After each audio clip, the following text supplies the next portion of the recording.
we don't know true silence. And this came to light a few weeks ago during a trip with family and friends. We stayed in a cabin out in the middle of nowhere, about an hour from Zion National Park in Utah. And Ashley, a friend of the family, mentioned that even though our little sanctuary was quiet compared to our normal everyday lives, the airways were still inundated with noise. And so we sat there for a little while, paying attention and listening in on, all the sounds that surrounded us. Planes as they went overhead, it seemed like every 10 minutes or so. And I realized for the first time that even 10,000 feet up, you could hear a plane's engine echoing through the canyons.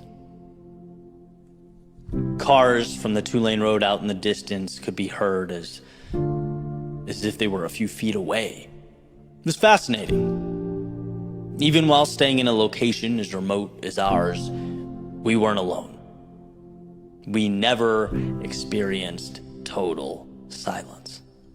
Apparently, there are only a few places in the world where this type of silence exists, and Ashley briefly mentioned them, citing an article she'd recently come across. And I just found the whole thing more and more interesting. It never dawned on me before, the extent to which noise and complexity surrounded us. My normal is one of chaos. Subtle chaos, sure, but chaos nonetheless. You may be wondering, where am I going with this idea?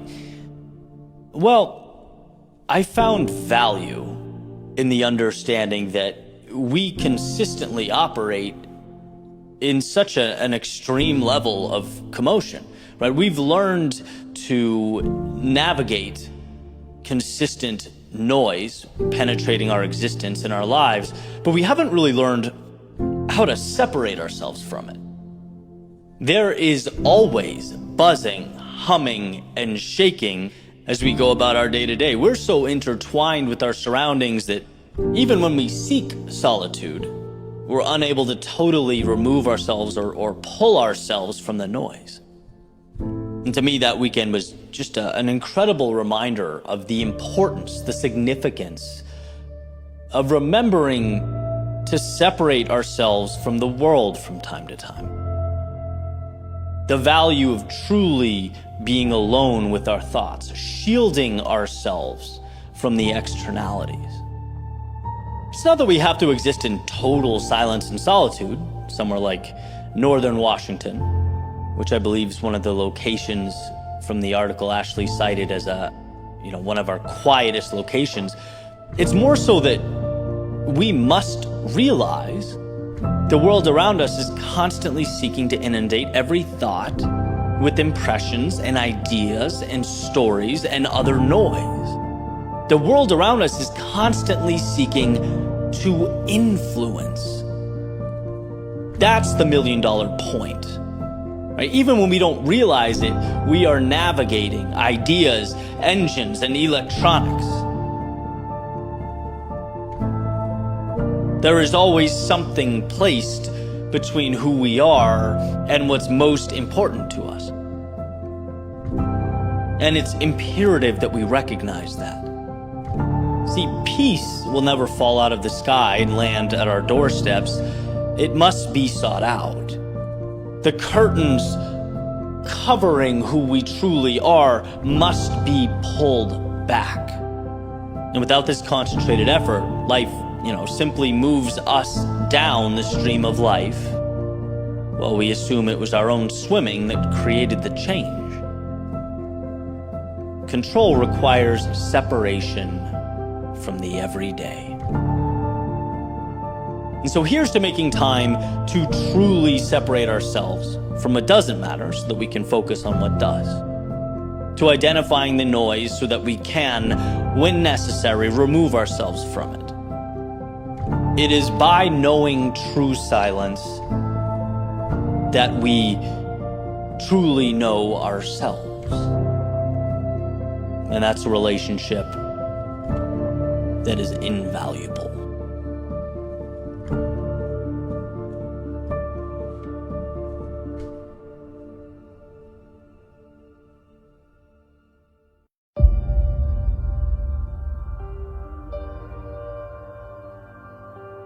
It's in our moments of greatest distress that we must find it within ourselves to see that which is difficult to see.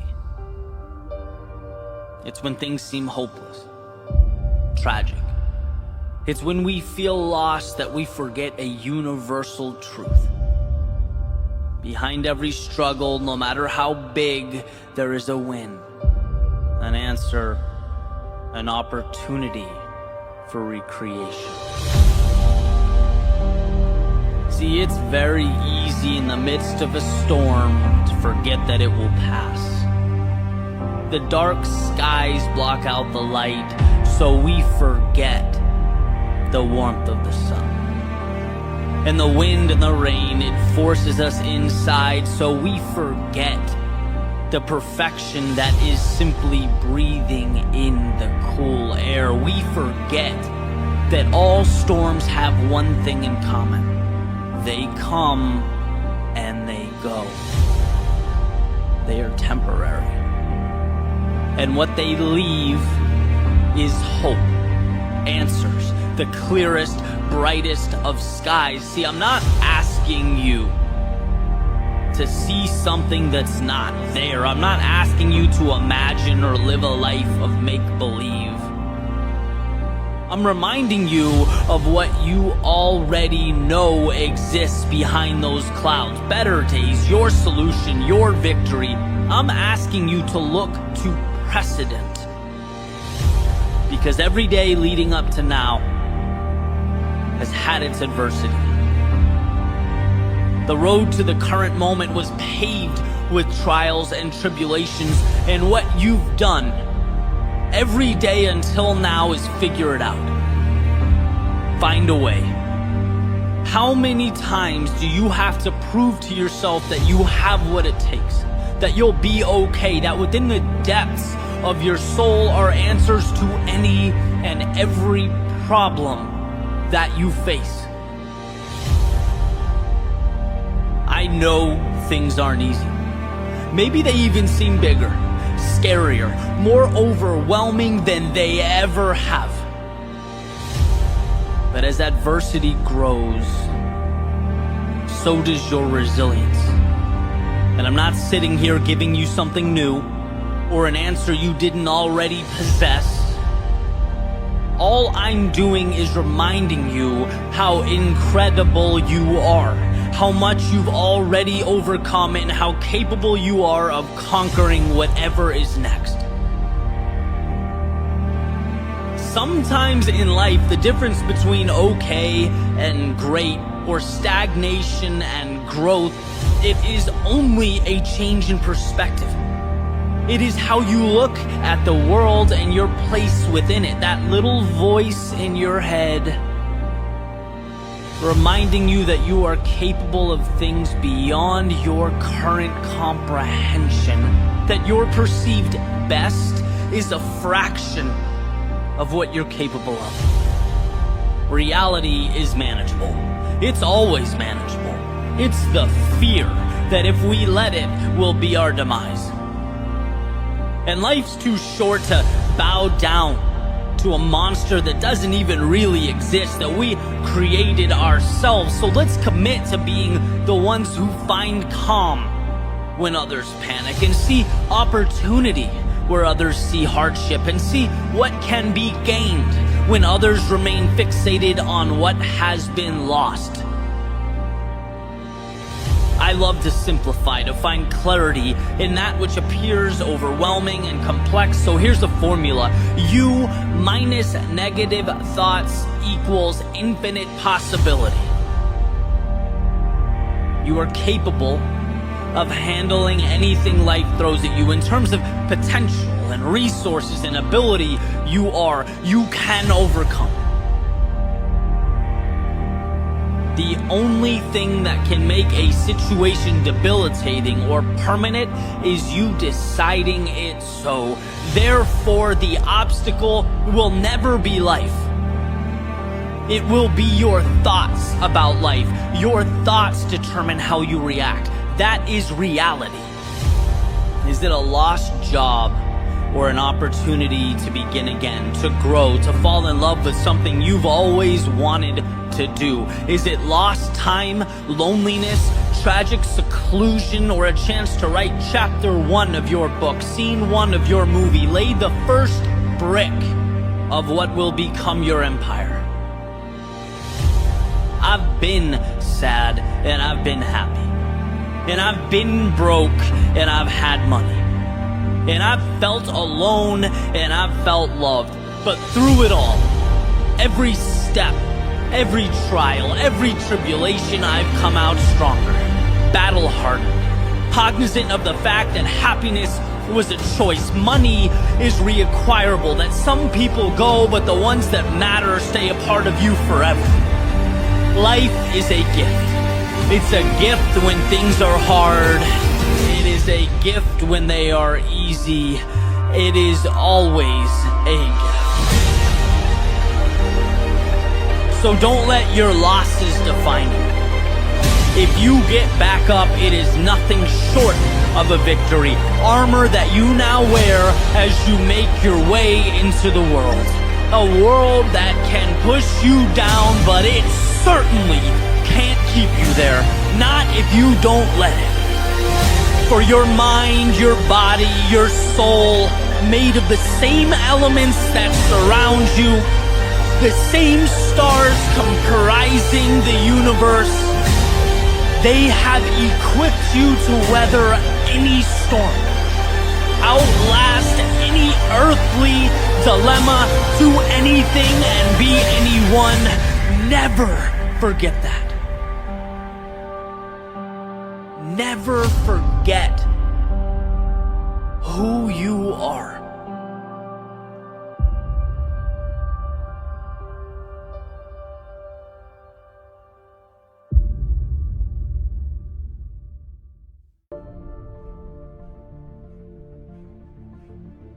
If you want to be empowered, understand this. The world is indifferent to you. It's not an enemy, but it's not a friend either. It's a tool. The same way that attributing any type of motive to a hammer would be ridiculous, right? I've seen hammers build things and I've seen hammers destroy things. Well, the same can be said for the world around you. What it becomes is determined entirely by how you choose to utilize it. You know, there are things we learn as we navigate through life that change us. And one of the most critical for me was understanding that, yes, the world is indifferent to me, and no, I am not special. Doesn't mean I can't go do amazing things, help people, change the way things are. But if those results materialize, it will be because of what I made with what surrounds me. Not because of what the world owed me, or because I was special or deserving. No, it will be because I set my sights on something and pursued it. And so you ask, why is this empowerment? It's empowerment because it puts things into perspective, and perspective is power. It simplifies the road ahead. The bad things that happen, they are not personal. They don't mean the deck is stacked against you. And those good things, they are never guaranteed. Everything's a question of grit, of depersonalizing the lows in an effort to capture those fleeting highs. Life is not predetermined. Life is a game. A game that you have the ability to win, to leave this place better than you found it. But you're also capable of taking a different path, right? It's just as easy to highlight the flaws, to take on the role of a perpetual victim. The tools are there to do both. And so the question is, what will you do with what you have? Because it's not about where you start. It's not about where you came from. It's about choosing to look around you and say, I choose to be an architect. From this reality, I will build, I will contribute, I will go forth and conquer. When the walls cave in, it's not because you can't or shouldn't. It's because sometimes in life, walls cave in. And now you choose whether to lay in the rubble or rise from the ashes. And this fork in the road, it's going to present itself many times. Right? The ones who get angry, who point out, who project blame, who will live very different lives than the ones who brush it off as an obstacle on the windy road that is life and press forward. You did not arrive here special, but you sure as hell can leave here special. The world may be indifferent, but you are not.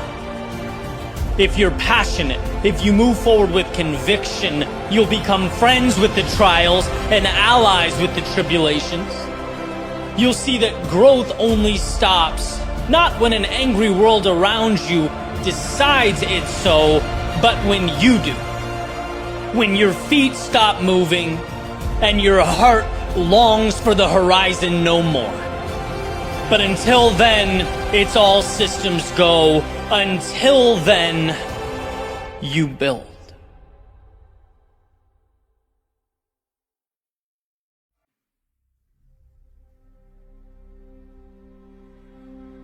What is the difference? When I think back to the first time I deviated from my comfort zone, my routine, I lost the certainty in my life. And as much as I wanted to go back, I remember telling myself one more day, just one more day, until someday became the current day, and that made all the difference.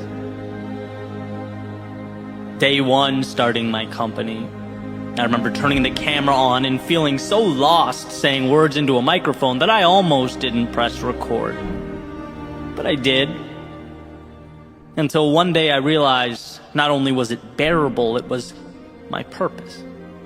The vehicle that transported my thoughts to the world, and that made all the difference.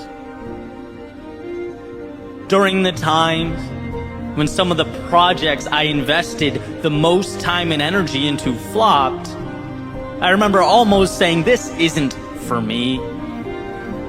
But I kept creating. I kept creating until I found that intersection of what I love and what adds value to the world, and that made all the difference. What's crazy is how small a decision that difference seems in the moment, how insignificant the decision feels as one stands and looks out from their doorway. The difference between going and not going, stepping out or staying in, making the move or waiting one more day. That difference is sometimes disguised in a cloak of triviality, but do not be fooled. The little decision to move forward, to hang on when your ego is screaming at you to just let go, walk away, find some semblance of comfort and predictability. Those decisions to endure in the moments of hardship are what we come to look back on as the turning points that reshaped and redefined life as we know it. The courage required to make the call, release the video, register the business, send the message, reconnect with that loved one, deviate from what your friends are doing. All those things, they may seem small enough now to spend a minute or two thinking about before moving on to our routines and what we are comfortable doing. After all, it's easy to disregard the small things, but the acorn that becomes the oak tree is small. We must, along with the current reality, see the potential in what those things become. And sure, there are times where the present and the ideal are so different that it seems almost incomprehensible. But how do we get there? We get there by making the little decisions that will ultimately make the greatest difference. You are always one decision away from that evolution. So next time you find yourself looking down at the step in front of you, the step you know in your soul is the right step, remind yourself, yes, it sure would be easy to walk away here. It sure would be easy to turn back. Yeah, it's just one tiny step. But in totality, it's exponentially more than that. It's the lifeblood of your new reality. The water to your seed, the oxygen to your lungs, the crossroads in front of you will be, with your permission, the beginning of something larger than life. It will ultimately be the difference.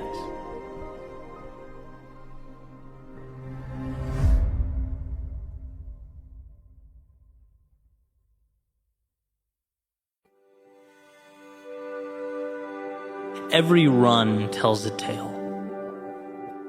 All those streets, sidewalks, and paths paint a picture. Each footstep enshrines forever a moment in time that comes together to comprise the now. From my time in Cape Cod, Massachusetts, it was asking, why not? Why not find out if I could be a little faster than yesterday? My first dance with the clock. Waking up early, running up Snake Pond Road. Sun shining in my face, inhaling that crisp morning air. It was running along the canal, where the distance was precisely mapped out in paint on the ground below. Tattooing a path that seemed to go for as long as I wanted to push forward. It taught me that we could do amazing things when we decided to. That we have more in us than we could ever imagine. In a sense, Cape Cod was my eyes opening up to the idea that what life gives us is directly correlated to what we ask of ourselves. So ask for a lot. In Boston, it was exploration. It was pushing myself harder and further, but also stretching my worldview wider, a time for transformation. It was beginning to see the mundane, the commonplace for the wolves in sheep's clothing that they are. I began exploring city streets like I simultaneously began exploring life's possibility. I saw how taking new routes often came with two distinct components. One, an unsettling, nervous feeling in my stomach, and two, an eventual gratitude for finding the courage to go there. The world will never tell you to go where you have not yet gone. It will never assign you a map and hand you keys, a plane, or a bus ticket. That desire must be cultivated internally. Boston was me realizing the unknown wasn't a border keeping me in. It was a hand extended. In Roanoke, Virginia, it was, in a sense, a rebirth. Moving away, post-college. Everything was new, was foreign, but everything was exciting. I had to learn who I was in new surroundings with new people.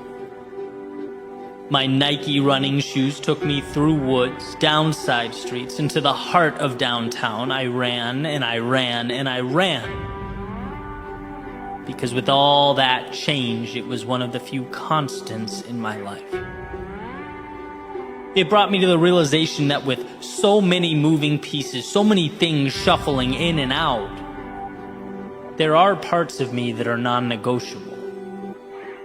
That in life, it's okay and even necessary to change, but one should never lose themselves in that process. They call Roanoke the Star City of the South, for the giant glowing star that lights up on the mountain overlooking the city. Perhaps a reminder to never lose that North Star in our own lives. In South Florida, it was about connecting the dots. I'd been relentlessly doing, now it was seeing. Seeing myself as that person. as someone ready for more, worthy of a spot at the table, capable of creating monumental change. Those soft sand runs reinforce the notion that I get stronger when the world moves under my feet. Those hundreds of thousands of footsteps under the hot sun reiterated that I'm willing to do what is often deemed unnecessary or even over the top.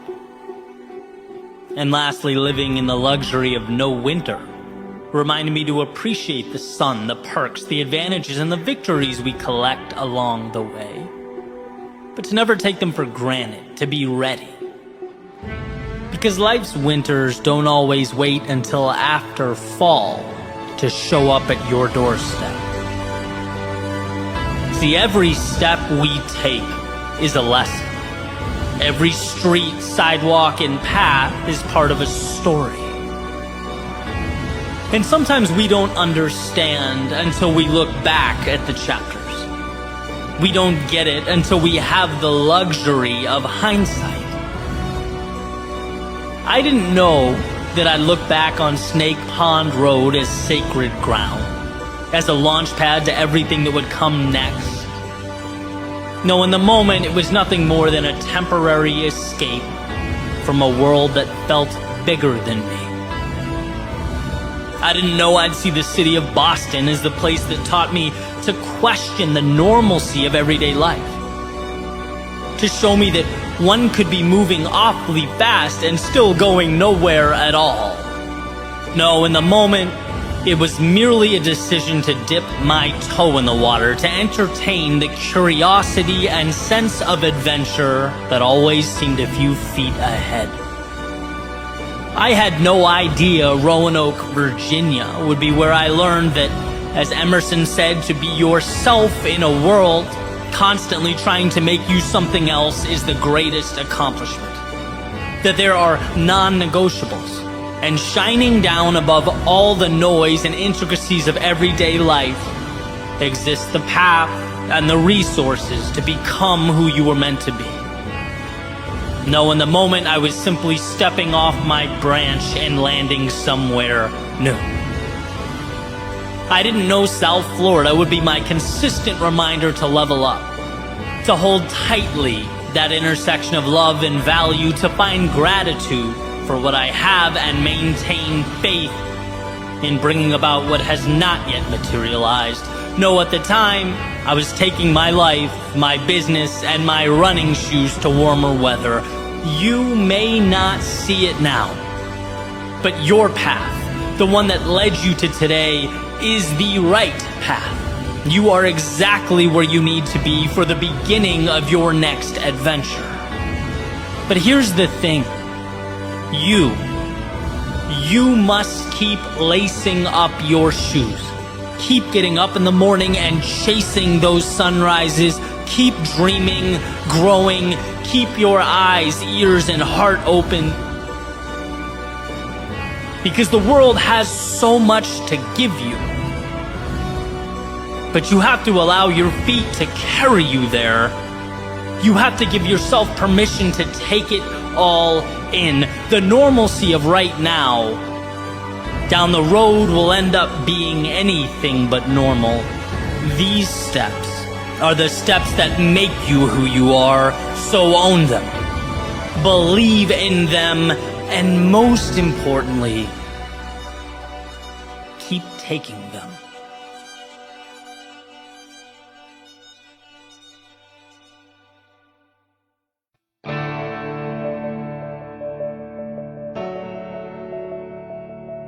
The will to do anything comes from within yourself. You define your goals, you map out the journey. In my mind, comparing yourself to your competitors or anyone else should never contribute to how you define yourself. What it should be used as is a tool to drive improvement, to push yourself to make the most of every little opportunity that comes your way. I heard a quote from Mark Cuban, and he said to work like someone is working 24 hours a day to take it all away from you. And I was giving this some thought. Obviously, it's a powerful message.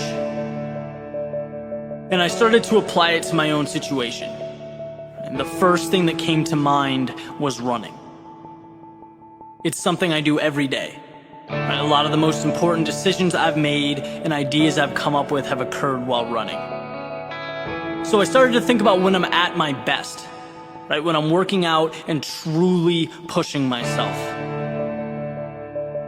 Obviously, I set goals, right? I look to stretch my limits, my boundaries, and I can do that on my own. I really don't need anyone or anything. But when I truly excel is when I feel those footsteps behind me. When I know that if I don't speed up, someone will run by and leave me behind as they go on for a faster time. And this thought drives me insane. Look, I know it's just a run around the Charles River, right? I'm downtown Boston, I'm not at the Olympics. I get why it would seem a little crazy. But to me, it's the same thing as a race, starting a business, excelling at work. It's instilling the mentality that I will do whatever it takes to stay ahead, regardless of how it's perceived. Just like I do everything in my power to be that same way in all aspects of life. There are always footsteps behind me. That's how I push to stay at the top of my game. If you're not obsessed with getting better, at doing more than everyone else, you will be left behind.